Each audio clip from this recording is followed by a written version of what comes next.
I'm just going to go straight into what I want to talk about, which is the incorporation of a physics-based digital twin in the nuclear industry. So I just want to introduce what the project was that we did, what the scope of the project was, the architecture that we used, a couple of use cases, wrap up with some potential benefits. Okay. So the project was funded by the UK Atomic Energy Authority, so thank you to them for helping us do this. It was to show, basically, it's a feasibility, to show that it was possible to link physics-based digital twin models. Now, I've got a structural integrity background, so I focused on the structural integrity models, but there can be any calculations that are used to help substantiate and indeed operate a nuclear power plant. We wanted to make sure that we had a wide range of models that we could incorporate. We didn't want any vendor lock-in, so we didn't want to go to a specific vendor that would only take, for example, ANSYS models. And we wanted to make sure that it was scalable, and specifically to make sure that it wasn't another white elephant that would sit remotely from UKAEA systems. So we needed to link in with them. So we did that, for example, by linking in with a simulation process data management. Okay, so why do we want to do this? Well, fusion and fission nuclear power plants are damn expensive. They're expensive to build and they're expensive to operate. So anything that we can do to try and improve those economics is only going to be a good thing. And we've spoken a lot today about net zero. And nuclear is an expensive option. It's a safe and reliable option, but it does need some attention on the cost front. So we're hoping that this will improve that, and you'll see why I think that in a second. So in terms of understanding when you need to inspect and maintain and potentially replace, it's all based around the design basis loading that you have to show to the regulator is a reasonable worst case scenario, and that defines when you need to inspect and maintain your components. Equally, the really expensive bits that you can't replace, their lifetime is defined by that exact same design basis. However, in reality, because it's a worst case design basis, you don't operate it like that. So potentially you are having to inspect unnecessarily, and you're limiting the life of your part unnecessarily. There's plenty of instances where you go in, you take the part out, you inspect it, there's absolutely nothing wrong with it, and you put it back in. The person who's done that inspection, it's cost, it's downtime, and potentially it's got dose implications for that individual who's gone in to do that inspection. But there's some good news. The good news is, just like in any other industry, we're swimming in digital models. They're not digital twins, they're just digital models. Even better, they're fit for purpose. By the time you've gone through the whole regulatory process, these are good models that actually underpin the safety case upon which you get your license. So they're good, they're fit for purpose. The really good news is, by the time you get into production, someone else has paid for them. Now, what currently happens is that those models then stop being used. They go into a report, the report goes to the regulator, you get your license, those models might get microfished, they put on some 8-inch floppy disk, they're put in a safe, and they're never used again, and they're essentially lost. So what we want to do is to say, well, why stop using them? I'm a tight Yorkshireman. I think if you've paid for them, let's continue to use them. And all I've really got to do is I've got to divert the data stream from the operating plant into those models and just run them for 60, 80 years.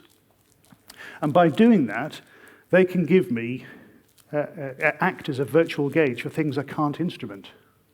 So they might be giving me temperatures, pressures, full stress tensors in places I just can't get some instrumentation in the plant. It would just melt. They would also give me information about derived quantities. You know, there isn't a fatiguometer that I can just stick onto a bit of metal and it tells me a reserve margin. But my models can tell me that. So if I feed them that live data stream and keep them running for the life of the plant, then they can start to give the operators information in terms of when they need to inspect. And that adds real value to them and potentially can extend the life of the plant on the fly as it's going through. So, the system that we've incorporated to show the feasibility, we can see We get a data stream off the operating plant. In that case, that's JET in Culham. And we're using Altair SmartWorks to essentially control and store that information and also do the data-driven decision-making, which I'll talk about at the minute. At the minute, we've got all the calculations running inside Assystem's firewall. So we're going to SmartWorks, we're pulling, say, an hour's worth of data. We're coming back through, we're doing the calculations. We're extracting the key metrics automatically. So we're not trying to use SmartWorks to store the entire results database. We're just extracting key metrics, the important bits, and pushing them back onto SmartWorks, which the operators can then visualize, and also processes running on SmartWorks can use those to make decisions like when you need to do your next inspection, to drop essentially inspection meetings into people's diaries. That can all be done automatically from within SmartWorks. In the future, we want to get it all up on the cloud, but for now, we're not there. So a few examples. This one's an ANSYS thermomechanical model of essentially the blanket that faces the plasma. So we could measure the heat flux from the plasma, the level of neutronic heating that's coming out from the produced neutrons from the fusion process, and also the cooling water conditions. That information is getting dumped onto SmartWorks. Our ANSYS thermomechanical model is grabbing chunks of that data, say an hour's worth or 10 minutes worth, taking it in, restarting from the previous state that the model was in, running that thermal mechanical transient, and pushing back stresses and temperatures. It's a separate process. To do the fatigue calculation, we're using ENCODE Design Life as part of the Altair partner program, to grab those key metrics, the temperatures and stresses, do the fatigue calculation, and dump back on your damage and your remaining useful life. And that's just running essentially continuously. If the models are quick to run, you're pretty close to real time. If they're taking a bit longer, you might be a few hours behind. I can live with a few hours. I'm not trying to get involved in real-time control. I'm just trying to provide information to the operators. So this is a view from Panopticon, which is the visualization tool inside SmartWorks. And you can see it's well, maybe you can't see, but it's a pulsed process. The way these fusion reactors work, they switch on, they switch off. If you didn't do that, things would melt. And the bottom graph there is the key one. So this is essentially giving me, as a function of time, temperatures and stresses at certain points in my model. And you can see as the temperatures, as we're doing the plasma burn, we're getting the temperatures increase, we switch off, the cooling water reduces it, switch on, switch off. And it's that thermal cycling over time will cause fatigue issues with the plant. A second example to show, it's a bit more of a fuller sequence of the calculation. So again, in the bottom left-hand corner, we have, this is actually from a fission plant. We have a data stream from the systems measuring temperatures, pressures, mass flow rates, and also the neutron flux. Again, that's getting uploaded to SmartWorks continuously. This time we have an abacus thermomechanical model, which is taking the same sort of stuff, mass flow rates for heat transfer coefficient calculations, pressures, temperatures, calculating derived temperatures or calculated temperatures, and the full stress tensor, dumping that back onto SmartWorks. Separate process is going around that fatigue loop I've said before. Another process is now taking that neutron flux history and it's running it through essentially a fracture toughness degradation models for the embrittlement that you get under high neutron fluxes. And it's pushing back onto SmartWorks how the toughness of the pressure boundaries is changing over time. And the final piece of the jigsaw is the fracture assessment, and that's ultimately what the regulator is interested in. He needs to see the safety margins against brittle failure. And it's taking all those derived values, the temperatures, the stress tensors, the material toughnesses, it's grabbing that data, doing a fatigue crack growth, virtual fatigue crack growth calculation, working out what the postulated crack size would be at that time, comparing it with the allowable at that time, and dumping back a reserve. And it's doing that continuously. And it's that fracture margin is what defines your life. And this is what this sequence of calculations will be telling you, essentially 24/7. So again, some panopticons, that's my inputs, pressures and temperatures. That's my continuous flow of calculated values of the stress tensors and temperatures. The green line there is a temperature that's predicted on the outside of the vessel, and that's quite a useful thing because you can actually instrument that.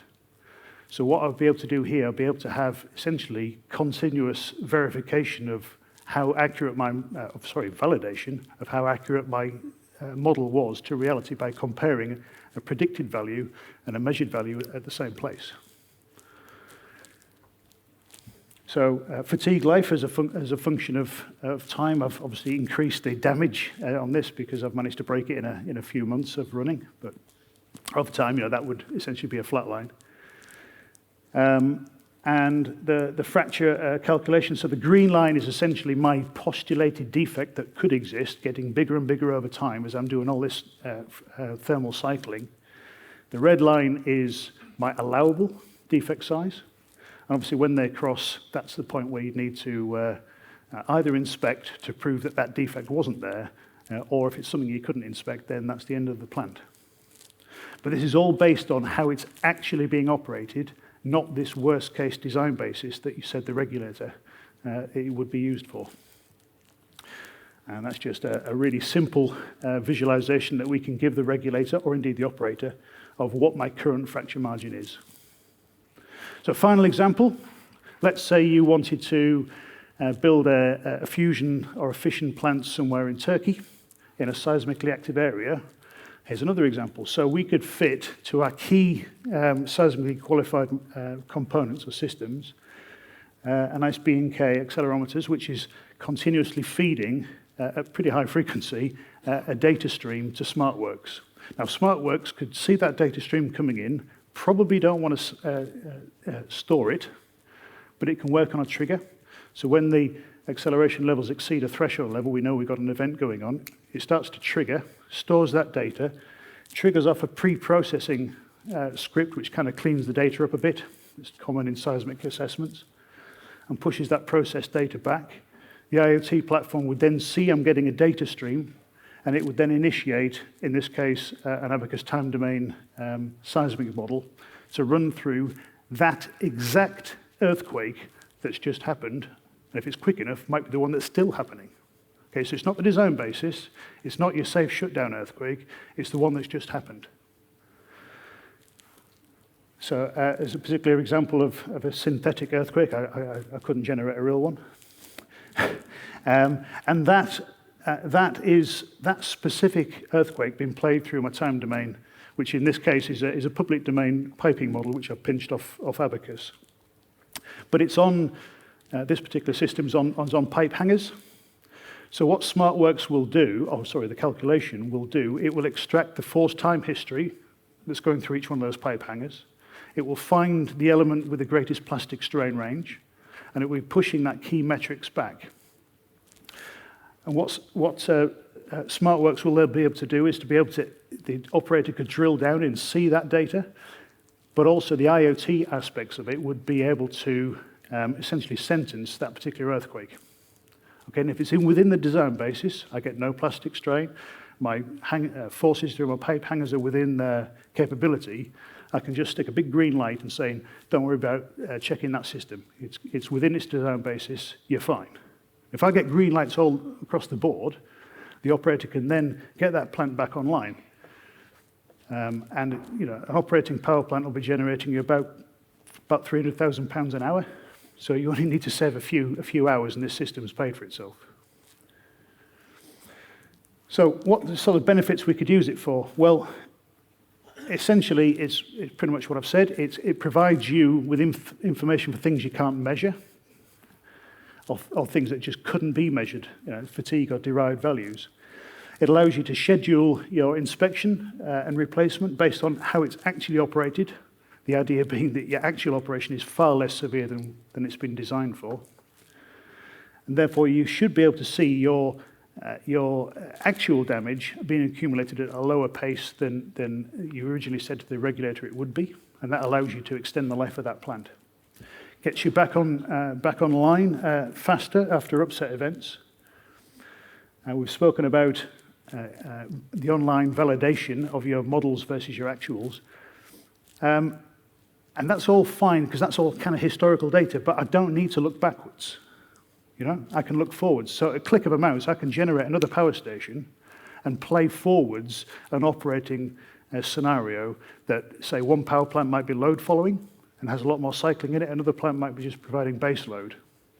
And the operators will then be able to generate those plants, generate those forward load operating strategies, start to see how the damage is accumulated, maybe link in a commercial model to see how much money they're going to get by load following or how much money they're going to get by base load, and start to trade off damage against economics. And that's quite a radical change, I think, for our industry. Data science, we've heard a lot about data science today, so I'm not going into too much detail on this. What I would say is, when these models are available and hooked up and automated and running 24/7, I can wrap a sort of a data science neural network around it and use those models as mules to train. So they don't have to use the historical data. The neural nets can say, well, here's a couple of hours of sequence of data. What damage would that give me? Once it starts to train itself, then we're in the scenario of being able to sack off the full fidelity models and replace them with an algorithmic version. And then I am getting closer to real-time control. Uncertainty quantification has not been spoken about today, but it's a big deal for our regulators. You know, you're going to say to me, well, how do you know the variation of material properties, the variation of toughness with respect to time? So again, with a couple of clicks of the mouse, I can just generate a load more power stations and run all those through to get some probabilistic aspect to my safety case. So yeah, and the real final point really is that all the money and effort that's gone into creating these wonderful models, I can basically start to get the operators to pay for that if they can see it's adding value to them. If they can see, well, I'm going to be able to operate a little bit longer, I'm going to reduce my maintenance software and inspection costs, then they will pay for some of these models and therefore essentially start to make the original CapEx business case a bit better, because the operators are helping to pay to cover some of the costs up front. And that's it, really. So what have we done? Well, we've got SmartWorks as an IoT backbone, and I would like to say thank you very much to Altair. I do bang the drum a bit for Altair, but it's one of the best companies we deal with. Specifically to the SmartWorks development team in Spain, and Aurelien de Cross, who's somewhere in this audience, and I can't see because I'm staring into lights, but Aurelien, thank you very much. You've been marvelous. So we've hooked in lots of different models, from finite element models, Excel, for crack growth, third-party things like design life, ROMs, functional mock-up units. We've hooked in all these things so it can be done. Great visualization, as I've said, through Panopticon. The real key part to it is starting to make the data-driven decisions on inspections and alerts and getting back on service and sentencing seismic events. And that's really where the IoT part of SmartWorks comes into play. And obviously at the end, really this does boil down to, it's only worth doing this if the operator sees value. And I think this will add value to the operators. And if it's going to add value to the operators, it makes selling a fusion or a fission plant more attractive. And obviously me as an Assystem, where we believe in nuclear power as a key part to get us towards net zero. And that's me. Thank you very much.